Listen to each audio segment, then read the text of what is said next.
இரண்டாவதாக இந்த 22ஆம் வருஷத்தில் மட்டும் நம்மை கண்மணி போல பாதுகாத்து இந்த ஆண்டு நம்மளோட திருச்சபை வாக்குத்ததன் போல நான் கர்த்தர் எனக்கு காத்திருக்கிறவர்கள் வைக்கப்படுவதை என்ற வசத்தின்படி கடவுள் மட்டும் நம்ம இந்த ஒரு வருட காலம் முழுவதும் கண்மணி போல காத்து தேவனுக்கு கொடான கொடி ஸ்தோத்திரம். இந்த நாளிலும் டிசம்பர் ஆண்டிலே இந்த ஆண்டிலே யூத் ஃபெலோஷிப் சார்பாக நாங்கள் ஒரு சில கலை நிகழ்ச்சிகளை செய்ய இருக்கிறோம். அதை நீங்கள் பார்த்து உற்சாகப்படுத்தும்படி கேட்டுக்கொள்கிறோம். முதலாவதாக நம்மளோட யூத் பிள்ளைகள் ஒரு டான்ஸ் ஆடுவாங்க. கேர்ள்ஸ் எல்லாம் சேர்த்து ஒரு டான்ஸ்.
எல்லாரும் காலேஜுக்குலாம் போயிட்டு வந்து நைட்டு ஒரு o'clock தான் ஸ்டார்ட் பண்ணி 8 o'clock வரைக்கும் நாங்கள் ப்ராக்டிஸ் பண்ணோம். அதனால பிள்ளைகள் வந்து ரொம்ப சிறப்பாக செஞ்சார்கள். அது கர்த்தருக்கு ஸ்தோத்திரம். அடுத்தபடியாக இப்போ நம்ம ஒரு டாக்குமெண்ட்ரி வீடியோ பார்க்க போகிறோம் about history of Christmas decorations. எல்லாருக்கும் டெக்கரேஷன்ஸ்னா என்ன ஞாபகம்? கிறிஸ்மஸ்னா சின்ன பிள்ளைங்களுக்குலாம் ட்ரீ, அப்புறம் சாண்டா, இதெல்லாம் எப்படி வந்து தெரியுமா? தெரியாது. நம்ம ஒரு டாக்குமெண்ட்ரி வீடியோ பார்ப்போம். இந்த வீடியோவில் வந்து இயேசு கிறிஸ்துவின் பிறப்பை கொண்டாடும் கிறிஸ்துமஸ் பண்டிகையில் அதிகமாக பயன்படுத்தும் tree, Santa, cake, carol round, வீட்டிங் தாட், இதை எப்படி உருவாச்சு, எங்கேருந்து ஆரம்பிச்சது, யார் மூலமா நம்ம ஆரம்பிச்சோன்றதை வந்து இந்த ஒரு சிறு டாக்குமெண்ட்ரி வீடியோவில் நம்ம பார்ப்போம்.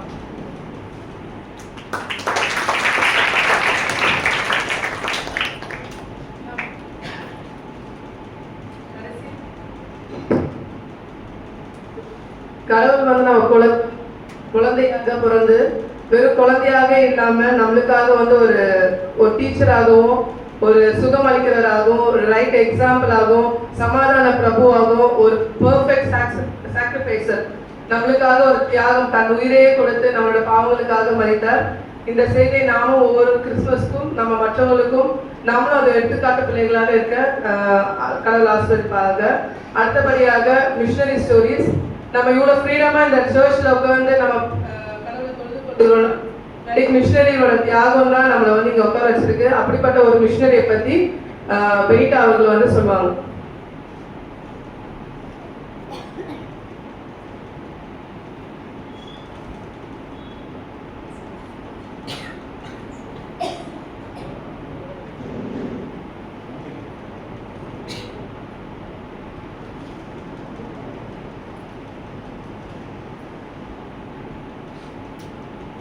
இந்த நாளில் நாம் திருநெல்வேலி மாவட்டத்தின் முதலாம் இரத்த சாட்சியாய் மரித்த தாவீது சுந்தரானந்தம் பற்றி பார்ப்போம். இவர் திருநெல்வேலி மாவட்டத்தை சார்ந்த சாத்தான்குளம் என்ற ஊரில் பிறந்தவர். சிறு வயதிலேயே பெற்றோரை இழந்த இவர் சித்தியார் பல கொடுமைகளை அனுபவித்த இவர் வீட்டை விட்டு வெளியேறி ராஜபாளையம் என்ற ஊருக்கு வந்து சேர்ந்தார். சிறு வயதிலேயே கூலி வேலை செய்து வாழ்க்கை நடத்தினார்.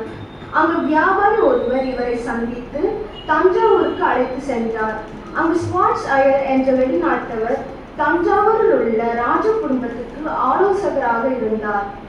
அவர் அப்போது திருநெல்வேலி தெருவோரங்களில் நின்று தமிழில் இயேசு நமக்காக மரித்து உயிர்த்தெழுந்தார் என்ற உண்மையை கேட்டு அவரால் ஈர்க்கப்பட்டு இயேசு கிறிஸ்துவை சொந்த இரட்சகராக ஏற்றுக்கொண்டனர். அவரை ஸ்வாட்ஸ் ஐயர் படிக்க வைத்து அவருடைய விருப்பத்தின்படி இறையியல் கல்லூரியில் நின்று உபதேசியார் என்று பட்டம் பெற்றார். பின்பு அவர் தன் சொந்த கிராமத்தில் மக்கள் இயேசு கிறிஸ்துவை பற்றி அறிய வேண்டும் என்று எண்ணத்தில் அவர் மறுபடியும் திருநெல்வேலி மாவட்டத்திற்கு வந்தார். இவர் சின்னமுத்து என்ற பெயரால் திருநெல்வேலியில் அழைக்கப்பட்டவர். இவருடைய பேச்சால் சாத்தான்குளத்தில் திரளான மக்கள் இயேசு கிறிஸ்துவை ஏற்றுக்கொண்டனர். இவர் ஞானஸ்நான திருவிழா ஒன்றை ஏற்படுத்தி திரளான மக்களுக்கு ஞானஸ்நானம் கொடுத்தார். அப்போது அங்கு வாழ்ந்த ஜமீன்தார்கள் எதிர்த்தார்கள், மேலும் விசுவாசிகளை உபத்திரவப்படுத்தினார்கள். இதனால் அங்குள்ள கிறிஸ்தவர்கள் காட்டுக்குள் ஓடி ஒளிந்தார்கள். இதனால் இவர் கிறிஸ்தவர்களுக்கு அடைக்கல பட்டணமாக முதலூர் என்ற இடத்தை வாங்கினார். இவர் சாத்தான்குளத்திலிருந்து திருச்செந்தூர் வரைக்கும் 70 கிராமங்களில் ஊழியம் செய்து 70 சபையை உருவாக்கினார். 5670 பேருக்கு ஞானஸ்நானம் கொடுத்தார்.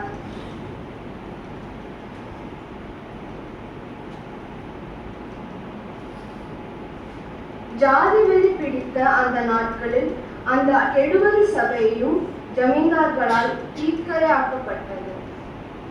முதலூரில் மட்டும் 3 முறை ஆலயம் எரிக்கப்பட்டும் சபைகள் கட்டி எழுப்பினார்.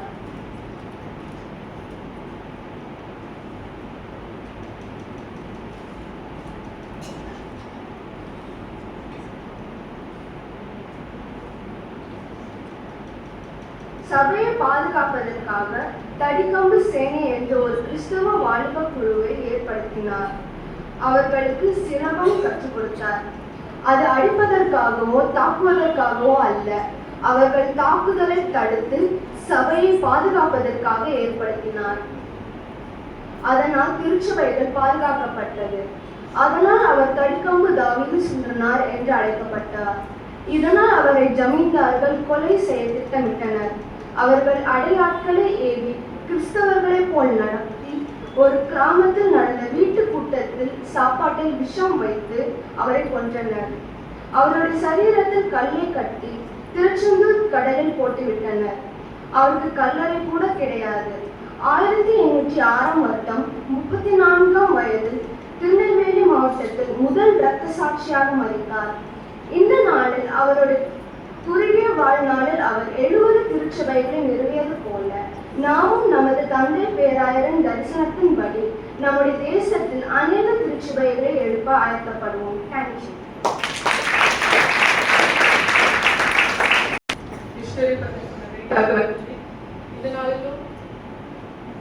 நம்மளுக்கும் வந்து ஈஸே குரோம்பேட் சர்ச் அண்ணா நகர் அங்கே உள்ள சர்ச் பில்டிங் இதுக்காக ப்ரேயர் பண்ணிக்கோங்க உங்க தனிப்பட்ட சபத்துல.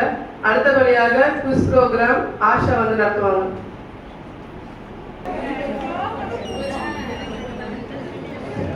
குவிஸ் நடத்துன ஆஷாக்கும் அடுத்த பண்ண கவிதாக்கும் ரொம்ப தேங்க்ஸ். அடுத்தபடியாக யூத் சார்பாக ஒரு சின்ன சாங் எல்லா யூத்தும் ஃப்ரெண்ட்ல ஒருபடி கேட்டுக்கொள்கிறேன்.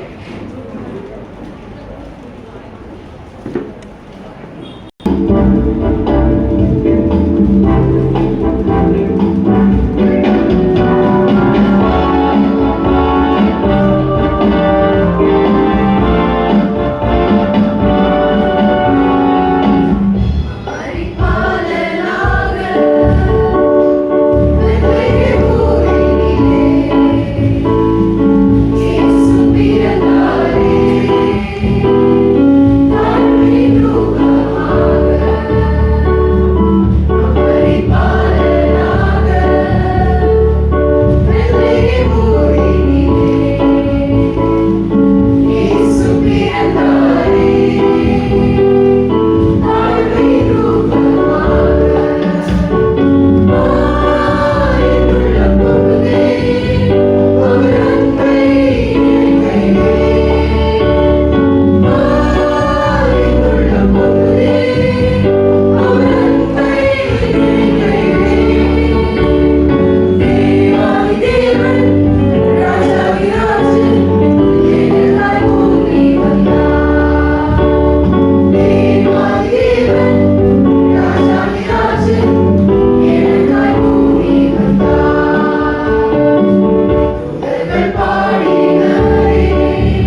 ஒரு திசை யூத் பிள்ளைகள் எல்லாருக்கும் பலத்த கைகோஷல். தொடர்ந்து ஜானஸ் அவர்கள் விசாரணை நடத்துவது.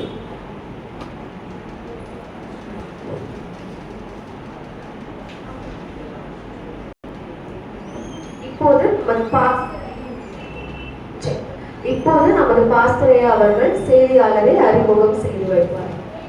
அறிமுகமாவதாக, என் பேர் பாரதி, நான் அம்பத்தூர்ல இருந்து வரேன். ஆண்டவர் வந்து என் வாழ்க்கையில வந்து எல்லா டைமென்ஷன்லையுமே நன்மை செஞ்சிருக்காரு, ரொம்ப நிறைவா செஞ்சிருக்காரு. ஸோ ஃபர்ஸ்ட் வந்து என்னோட பர்சனல் லைஃப்ல வந்து என்னன்னா, நான் வந்து ஒரு நான் கிறிஸ்டியன் பேக்ரவுண்ட்ல இருந்து வந்திருக்கிற ஒரு பிள்ளை. சின்ன வயசுல இருந்தே ரொம்ப நார்மலான ஃபேமிலியில தான் நான் பிறந்து வளர்ந்து வந்தேன். ஒரு பாயிண்ட்ல என்ன ஆயிடுச்சு அப்படின்னா, எங்களோட வீடு, எங்களோட வேலை, எங்கள் அப்பாவோட வேலை எல்லாமே இழக்கிற மாதிரி ஆயிடுச்சு. கடைசியில் வந்து ஒரு நாள் ஸ்கூல்ல இருந்து நான் வரேன். நான் 6th படிக்கும்போது எங்கள் வீட்டில் இருக்கிற எல்லா பாத்திரமும் வெளியே இருக்கு. பார்த்தா எங்கள் அம்மாவும் இல்லை, எங்கள் அப்பாவும் இல்லை. நாங்கள் ஸ்கூல்ல இருந்து வந்துட்டோம். நான், என்னோட ஒரு அக்கா, என்னோட ஒரு தம்பி, நாங்கள் 3 பேரும். எங்கள் சித்தப்பா தான் எங்களை கூட்டிகிட்டு போகிறதா அங்கே வந்து நிற்கிறாங்க. எங்கள் அப்பா அம்மா இல்லை. சரி, ஓகே. எங்கள் அப்பா ரெஸ்டாரண்ட் வச்சு ரன் பண்ணிட்டு இருந்தாங்க. எங்கள் கடை க்ளோஸ் ஆயிடுச்சு. எங்கள் வீட்டிலேருந்து பாத்திரம்லாம் எடுத்து வெளியே வச்சுட்டாங்க. சரி, எங்கள் சித்தப்பா கூட நாங்கள் போயிட்டு கிட்டத்தட்ட ஒரு 8 மாசமா எங்கள் அப்பா அம்மா பற்றி பேசவும் மாட்டாங்க, எங்கே இருக்காங்கன்னு சொல்லவும் மாட்டாங்க. இடையில ஒரு நாள் வந்து எங்கள் அக்கா வந்து நைட்டு ரொம்ப ஒரு 1 o'clock 2 o'clock இருக்கும். என்ன பண்ணுறது தெரியல. எங்கள் ஐபி தரண்யா அக்கா, என்னோட அக்கா பேர் தரண்யா. ஸோ அவங்க எங்களை கன்வின்ஸ் பண்ணுறாங்க, இங்கே பாருங்க நம்ம அப்பா அம்மா வந்து இல்லை, ஒருவேளை அவங்க இறந்துட்டாங்கன்னு நான் நினைக்கிறேன், சொல்ல வர மாட்டாங்க, நீங்கள் 2 பேரும் நான் சொல்கிற பேச தான் கேட்கணும், சித்தப்பா சித்திக்கு வந்து நீங்கள் நிறைய தொல்லை பண்ணக்கூடாது அப்படின்னு சொல்லிட்டு எங்கள் அக்கா எனக்கும் என் தம்பிக்கும் சொல்கிறோம். நாங்கள் அப்படியே நைட் அழுது தூங்கிட்டோம். ஒரு 8 மாதம் கழிச்சு என்ன ஒரு ஷாக்னா, எங்கள் அம்மா ஸ்கூலில் வந்து நிற்கிறாங்க. எனக்கு ஒரே இது, நான் எங்கள் அம்மா கூட சொல்லிட்டேன், நான் எங்கேயும் போக மாட்டேன், உங்க கூட தான் வருவேன்னு சொல்லிட்டு எங்கள் அம்மா கூடயே போயிட்டேன். அவங்க எங்கள் அம்மா எங்கள் அப்பாவும் தங்கி இருந்த இடத்துல என்னால் ஒரு நைட் கூட இருக்க முடியல.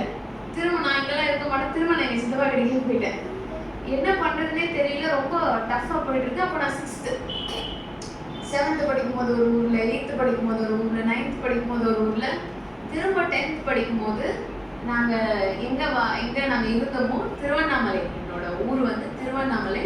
திரும்ப 10th படிக்கும்போது ஒரு இடம் கிடைச்சிது, திரும்ப எங்கள் பிஸ்னஸ் ஸ்டார்ட் பண்ணுறதுக்கு. 0லேருந்து ஸ்டார்ட் பண்ணோம், திரும்ப ரியலி 0 அதுலேருந்து ஸ்டார்ட் பண்ணோம். ஹோட்டல் வச்சுருக்காங்க எங்கள் அப்பா. என்னென்னா எங்கள் கடையில் வேலை செய்யறதுக்கு ஆள் இருக்க மாட்டாங்க. காலையில் ஒரு 4-4:30 எந்திரிக்கணும். எங்கள் எல்லாருக்கும் ஒரு டியூட்டி இருக்கும். எனக்கு ஒன்று, எங்கள் அக்கா ஒன்று, என் தம்பிக்கு ஒன்று, ஒரு டியூட்டி இருக்கும். நாங்கள் 5 பேர் தான் கடையை ரன் பண்ணோம். ஸ்கூல் போயிட்டு வந்துடுவோம், வந்தபடியே திரும்ப நைட் 12 வரைக்கும் கடை இருக்கும். இந்த 5 வருஷமே எங்களுக்கு வீடு இல்லை. ஸோ எங்கெங்கெல்லாம் நாங்கள் கடை வைக்கிறோமோ, ஒரு ஊரில் கடை வைக்கும் போது அந்த கடை முடிச்சதுக்கப்புறம் ஷட்டர்லாம் சாத்திட்டு நாங்கள் உள்ளே படுத்துக்குவோம். ஸோ இதுதான் எங்களோட வாழ்க்கை முறை. ரொம்ப டஃப்பாக இருந்துச்சு. எப்படின்னா ஒரு நம்பிக்கை இல்லை. ஆக்சுவலாக சொல்ல போனால் எதை நம்பி போகிறது அப்படின்னு எங்களுக்கு தெரியாது.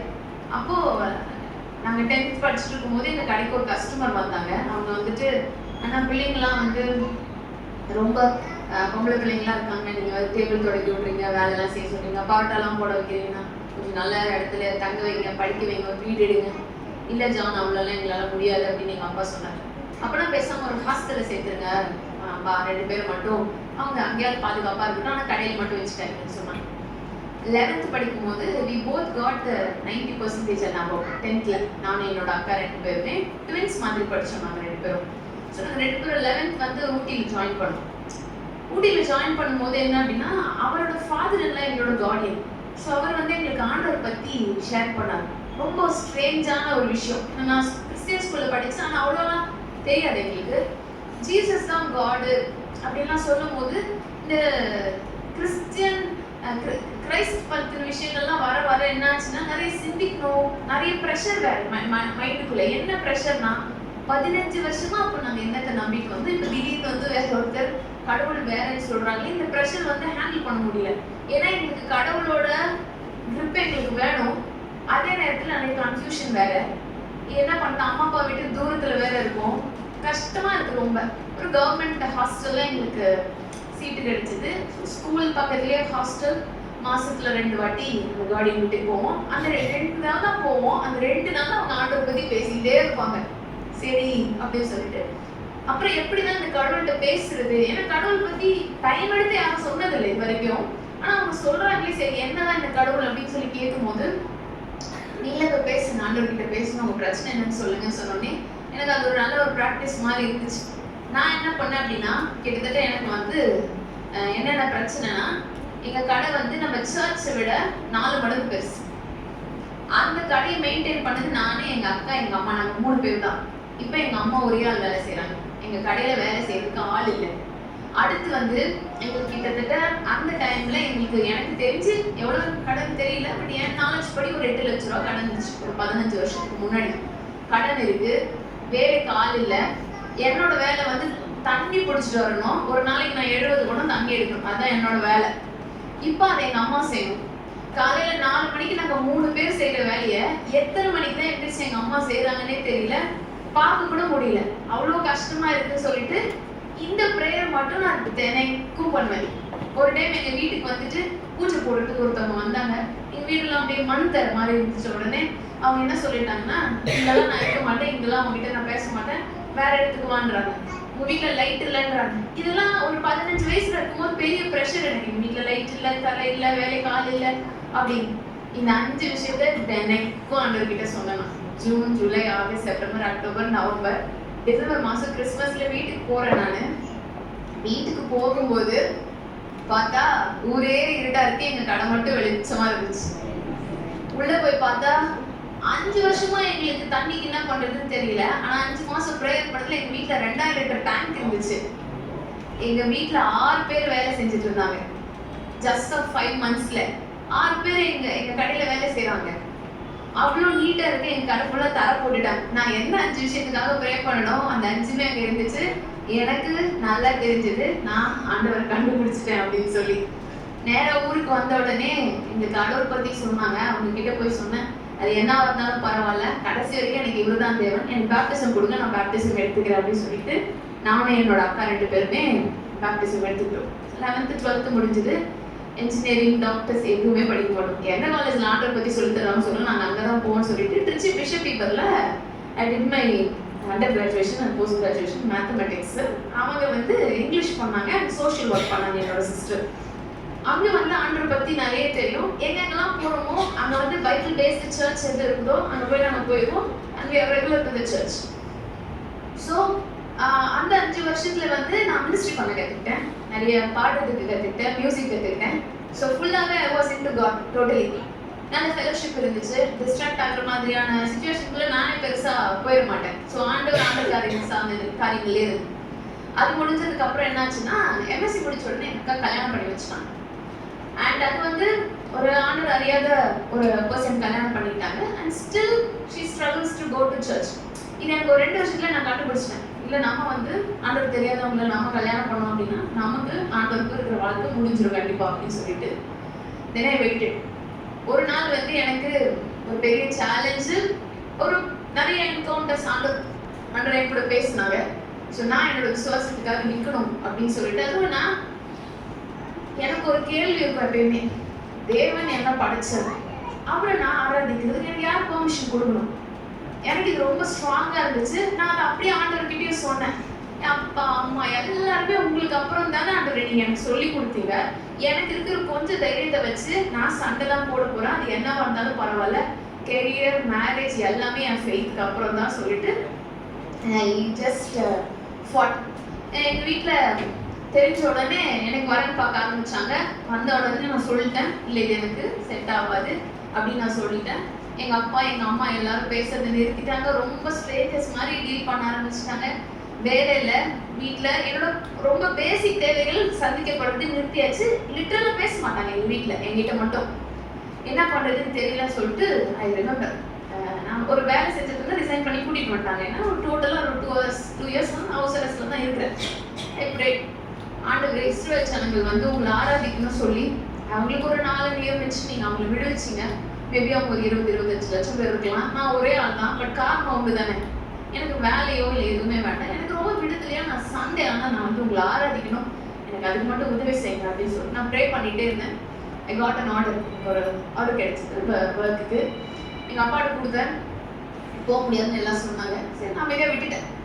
என்னை என்ன பண்றதுன்னே தெரியாம எங்க வீட்டுல ஒரு 1000 ரூபாய் கொடுத்து முதல்ல வெளில போட்டுன்னு சொல்லி அனுப்பிச்சிட்டாங்க. சரி பரவாயில்ல வாங்கிட்டு வந்துட்டேன், ஒரு கொஞ்ச நாள் அப்படிதான் இருக்கும் அப்படின்னு சொல்லிட்டு நான் வந்து நல்லா என்னோட எமோஷன்ஸை ஹேண்டில் பண்ண அந்த டைம்ல கோவப்பட மாட்டேன். சரி பரவாயில்ல சரியாயிடும் ஆர்டர் பார்த்து போறேன் அப்படின்னு சொல்லிட்டு I just believe what my faith says not my fear says. அதில் எனக்கு ரொம்ப ரொம்ப ஆழமான நம்பிக்கை உண்டு. ஸோ ஏன்னா நான் ஆண்டவரை பார்த்துருக்கேன், ஆண்டவரை நான் நிறைய நேரத்துல பார்த்துருக்கேன். அதனால வந்து எனக்கு பயமா இருக்கிறதையோ சந்தேகமா இருக்கிறது பின்னாடியோ என்னால் போக முடியல. எனக்கு என்னோட விசுவாசம் என்ன சொல்லுதோ அதை தான் செய்யணும் அப்படின்னு இருந்துச்சு. கொஞ்ச நாள் எல்லாம் சரியாயிரும் தான் எனக்கு விசுவாசம் இருந்துச்சு. சரி நான் கிளம்பி இங்கே வந்துட்டேன். வந்த உடனே I joined as a corporate trainer. Corporate ட்ரெயினராக ஒரு கம்பெனியில் ஜாயின் பண்ணேன். ஸோ எனக்கு அங்கே சிலபஸ்லாம் கொடுப்பாங்க, நான் படிக்கணும், ப்ரிப்பேர் பண்ணணும், then I have to teach somebody. அதுதான் என்னோட process. So 1-to-1 class, 1 to 2 people, 3 people, 5 people அதெல்லாம் கிளாஸ் பண்ணி கிட்டத்தட்ட ஒரு 8 மாதத்துல ஒரு கார்பரேட் கம்பெனிக்கு டீச் பண்ணுற அளவுக்கு I got train. Then I work with L&T, Daimler, Bajaj, Yamaha, NLC கிட்டத்தட்ட ஒரு 4 வருஷமா I am a trainer for business analytics softwares. And அதோட சர்டிஃபிகேஷன்ஸ் எல்லாமே கிளியர் பண்ண ஆரம்பித்தேன். ஏன்னா எனக்கு வேறு வேலை கிடையாது ஆக்சுவலாக. நான் சர்ச்சு, ஹாஸ்டல், படிக்கிறது அவ்வளோதான். ஏன்னா வீட்டுக்கு 1.5 வருஷம் நான் போகல. வீட்டில் எங்கள் அம்மா என்னை பார்க்கல, 1.5 வருஷமா பார்க்கல, நான் கல்யாணம் பண்ண மாட்டேன் அப்படின்னு சொல்லிட்டு. பிகாஸ் நான் வெளில வரும்போது எனக்கு 27. ஸோ பேசல, ரொம்ப அப்செட்டாக இருந்தாங்க வீட்டில். But still I believe. And என்னோட சேஞ்சஸ் வந்து எப்படி இருந்துச்சு அப்படின்னா 3 மாதத்துக்கு எனக்கு ஒரு ப்ரமோஷன் கிடைச்சிச்சு நிஜமாவே. Every 3 months I got and update and upgrade. So ஸ்லோவாக என்னோட மைக்ரோசாஃப்ட் எக்ஸாமினேஷன்ஸ் எல்லாத்தையுமே கிளியர் பண்ணேன். எக்ஸல் எக்ஸ்பர்ட் லெவல் அண்ட் பார்பிள் எக்ஸாமினேஷன்ஸ் எல்லாம் கிளியர் பண்ணி then I attended interview in IIM Udaipur. Then I got selected and I become a guest lecturer for IIM. And then ஆண்டவரோட கிருபையில் last year என்னோட own training company launch பண்ணுறதுக்கும் ஆண்டவர் help பண்ணாங்க. And வீடே இல்லை, எங்கள் அப்பா அழகாக ஒரு பெரிய ஒரு வீடு ஒன்று கட்டிட்டாரு. அது ஒரு 10 வருஷத்துக்கு முன்னாடி நடந்தது. ஆக்சுவலாக இதுன்னு சொல்கிறதுக்கே எனக்கு 1 hour தேவை. எக்ஸ்பிளைன் பண்ணணும்னா எனக்கு நான் புக்கு தான் எழுதணும். ஸோ அண்ட் எனக்கு சென்னை வந்து ஃபுல்லாகவே தனியாக தான் இருந்தேன் நான் நிறைய நாள். அப்போ ரொம்ப ஃபீல் பண்ணுவேன். ஆக்சுவலாக நான் ஃபீல் பண்ண மாட்டேன். என்னோட ஒரு பெரிய ப்ளஸ் என்ன அப்படின்னா ஃபீல் பண்ண மாட்டேன், அப்போ ப்ரேயர் பண்ணுவேன். ஸோ அது எனக்கு நான் தனியாக உட்காந்து ஆட மாட்டேன், ஆண்டையாவது போய் சொல்லிட்டு வருவேன். So it was my strength actually. And பார்த்துக்கோங்க நீங்கள், நான் இப்படி தான் விசுவாசிக்கிறேன், நீங்கள் எனக்கு இப்படி தான் நீங்கள் செஞ்சு தரணும் அப்படின்னு சொல்லிட்டு. தென் என்னோட எல்லா காரியத்தையும் ஆண்டவர் பார்த்துக்கிட்டாங்க. சாப்பாடு இல்லாமலோ தூங்காமலோ அப்படிலாம் என்றைக்குமே நான் கஷ்டப்பட்டதே கிடையாது. எங்கேயாவது ஆண்டவர் எனக்கு ஒரு உதவி வச்சிருப்பாரு. ஸோ அது செஞ்சாச்சு. இப்போ எங்களோட ஃபேமிலி ஸ்டேட்டஸ் என்ன அப்படின்னா, எங்கள் அப்பா வந்து சொல்லுவாங்க, அம்மா நீ எல்லாத்தையும் கரெக்டாக பண்ணிடுவேன், ஸோ அதனால நீ எது சரின்னு பார்த்து நீ பண்ணிடுவோம் அப்படி சொல்லுவாங்க. எங்கள் அம்மா வந்து ஏதாவது பிரச்சனைனா ஃபர்ஸ்ட் கால் வந்து எங்கள் அம்மா எனக்கு தான் பண்ணுவாங்க. So I told God I want to be a dependable person. Because ஒரு நாள் நீங்கள் தான் தேவன்னு நான் எங்கள் அப்பா அம்மாட்ட சொல்லும் போது அவங்க நம்பணும். ஸோ அப்போ என் வார்த்தைக்கு மரியாதை இருந்துச்சு, எனக்கு மரியாதை இருந்தால் தான் என் வார்த்தைக்கு மரியாதை இருக்கும். ஸோ என்னோட ஃபோக்கஸ் ஃபுல்லாக என் ஃபேமிலி ஆண்டவரை எடுத்துக்கொள்ளணும் அப்படிங்கிறது தான். So we are very very nearing. அண்ட் இன்னும் சொல்லலாமான்னு எனக்கு தெரியல. ஒரு எங்கள் வீட்டில் வந்து வெஹிக்கல்ஸ்லாம் ரொம்ப அந்த மாதிரியான பர்சன் தான். பைக் வச்சுருப்பாங்க அவ்வளோதான், நல்லா சம்பாதிக்கிறாங்க. இது தேவையில்லைன்னு கூட எங்கள் வீட்டுக்கு தெரியாது. ஸோ நான் சும்மா ஒரு 2 months முன்னாடி ப்ரேயர் பண்ணேன், எனக்கு ஒரு கார் இருந்தால் நல்லா இருக்கும் அப்படின்னு சொல்லி ப்ரேயர் பண்ணேன். டக்குன்னு எனக்கு ஒரு நல்ல பிஸ்னஸில் நல்ல பீக் கிடைச்சிது. So last week I booked a car. So இது எல்லாமே வந்து எனக்கு நானே 2வது பர்சனாக இருந்து பார்க்குற மாதிரி இருக்குது, அவங்களோட நன்மைகள் எல்லாம். ஸோ இப்போ வந்து God made me so strong in the family, so they could rely on my words அந்த மாதிரி. ஸோ ஆண்டவர் எனக்கு நிறைய நன்மைகள் செஞ்சுருக்காரு.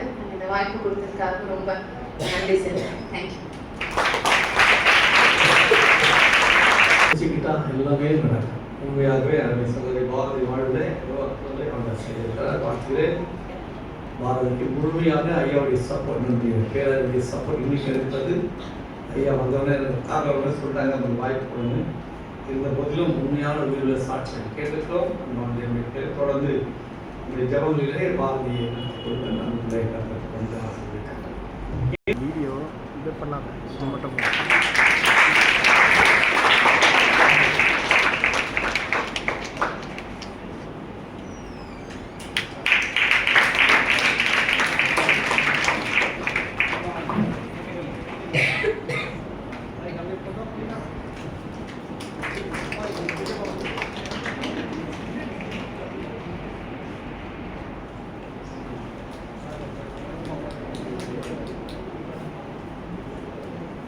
தொடர்ந்து நம்முடைய அருமையான ஐயாவுடைய மகன் நம்மளோட வந்து ஆல்பி அவருடைய வாழ்த்துக்கள் முன்பாடு வரும்படி அன்போடு அழைக்கணும். அவருக்கு ஒரு கிஃப்ட் இருக்கு. இது கிறிஸ்மஸ் காலம், நம்ம கிஃப்ட்டை கொடுக்கணும் இல்லையா?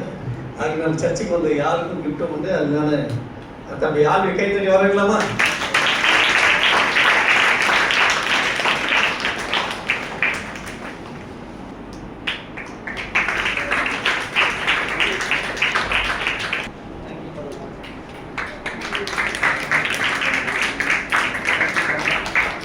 ஏறெடுப்போர் பிரவீன் டீம். இந்த வருஷம் தொடங்கி ஜனவரி மாதம் முதல் டிசம்பர் மாதம் வரை நம்மை பாதுகாத்துக் கொண்டிருக்கிற தேவனை நம்ம துதிப்போமா? ஒரு கருப்போல நம்மளை காத்திருக்கிறார். நம்மளை எந்த விதத்திலும் சிதையாமல் நம்ம சுமந்திருக்கிறார். அவர் நம்மளை எபினேசராய் இந்நாள் வரை நம்மளை காத்திருக்கிற தேவனை நம்ம ஆராதிப்போமா? அவர் நன்றி சொல்லி நம்ம துதிப்போமா?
ஆனால் நம்மை பாதுகாத்து வந்திருக்கிற தேவனை நம்ம ஆராதிப்போமா?